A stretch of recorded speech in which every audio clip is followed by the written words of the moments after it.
On March the 1st, 2009, my wife Jane, daughter Krista and I arrived in New York for a 3-week visit. Our first responsibility was to check into a hotel near Times Square, ready for a conference on climate change. The world had just had its coolest January for 20 years, and New York had just had its largest daily snowfall ever of 26.9 inches just 3 weeks earlier. This was my first trip to Uncle Sam, and the 48-storey Marriott Marquis Hotel with a revolving restaurant on top and 16 bubble elevators was a treat for some Aussie country characters. The lights of Times Square had plenty of dazzle, but so too did many of the climate change scientists who for 2.5 days presented lots and lots of evidence that the theory of greenhouse gases causing dangerous global warming was just froth and bubble. After the conference, we stayed for several days in the Bronx with our future daughter-in-law and her family. It was good to see the Bronx appeared to us a fair bit better than a reputation we'd heard. One of the places we checked out was the Met Museum, which has an enormous number of exhibits. We spent all day there and only saw just over half of them. Then we set off for a 6-day whirlwind tour of Northeast USA. First, the Manhattan sites of Chinatown, Wall Street. That's my godfather. What's his name?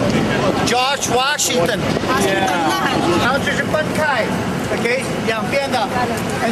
Then onto a ferry ride to the Statue of Liberty. Records say this waterway was completely frozen in March 1779. This was during the Little Ice Age, when the Earth's temperatures were much colder than today's. Apparently the English dragged a cannon across this waterway almost 230 years ago. On top of the Empire State Building, we got a cool view of New York. Not shocked.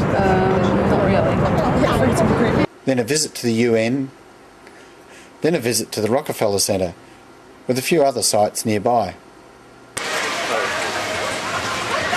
Naturally, we were keen to see the site of the former World Trade Center towers and view the rebuilding process where the Freedom Tower, the world's second highest building, will be built in the next 4 years.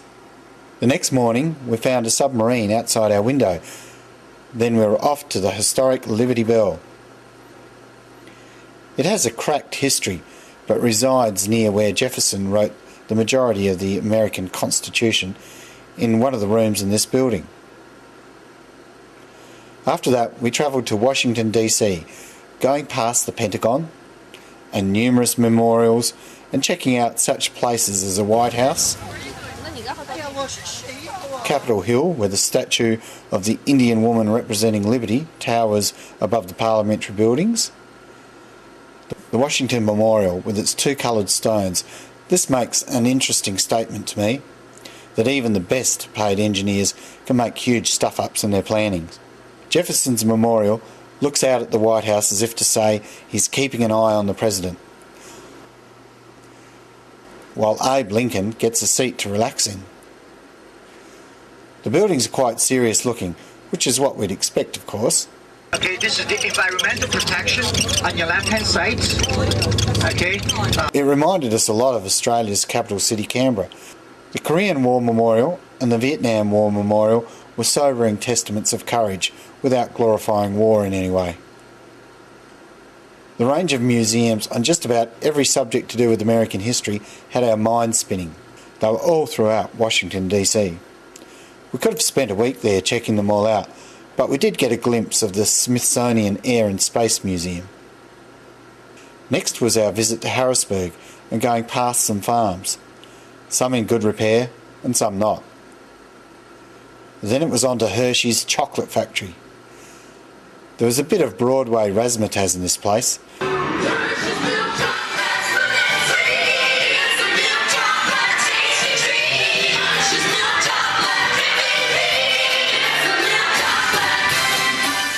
But I take my hat off to the fact that they've kept their factory in a rural area and employ locals, something I'd like to see a lot more of in Australia as well.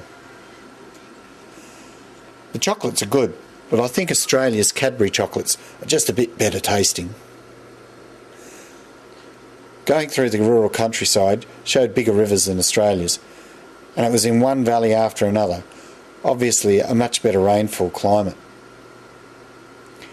A few statues get erected in unusual places to remember things like past tragedies.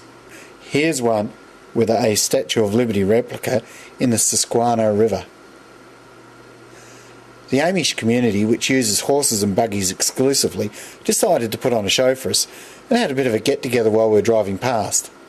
I don't know what those people driving cars were doing there though. Maybe there were some new converts wanting to trade their 150 horsepower ute for a good old 2004 model single horsepower horse. Sounds a bit tempting, doesn't it? Around here there was House Hunter's Gold Mine. Good solid 2-storey houses for sale for a mere 70 grand. That's about 10 to 15% of what the same sort of 2-storey house in New York would fetch. Bring your own business and it's a bargain.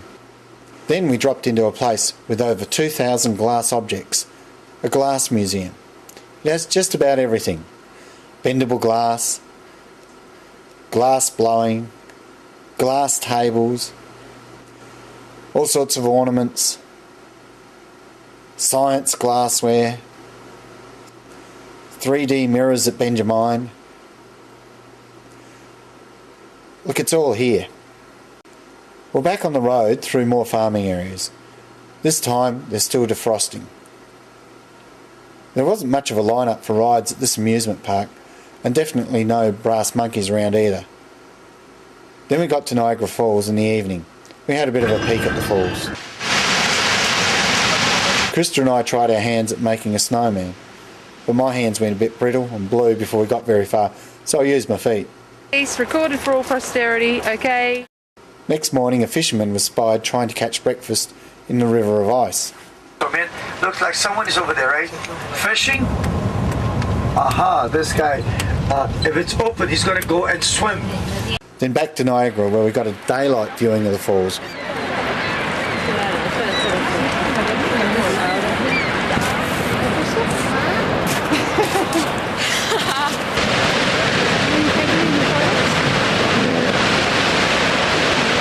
You want to take some photos?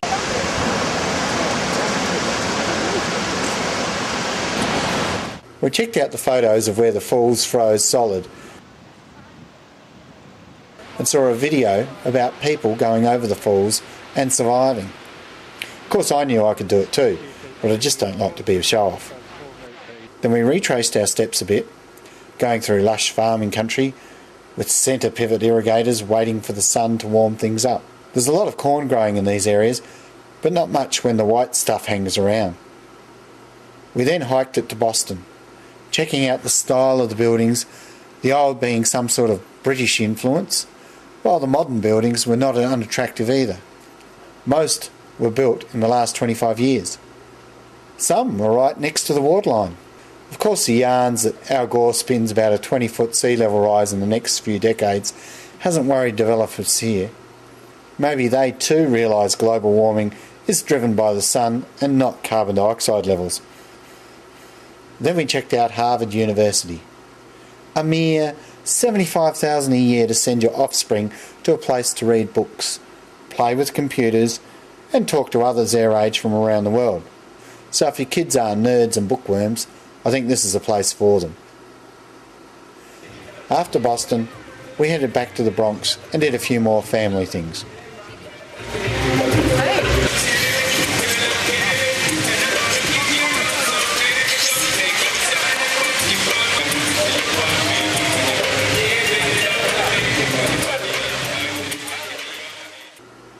On the way back to Australia, we took a quick flight over the North Pole. Plenty of white ice there, and according to historical records, nothing unusual happening. In the 1100s, during the medieval warming period, the Vikings first settled in Greenland because there was less ice than there is today.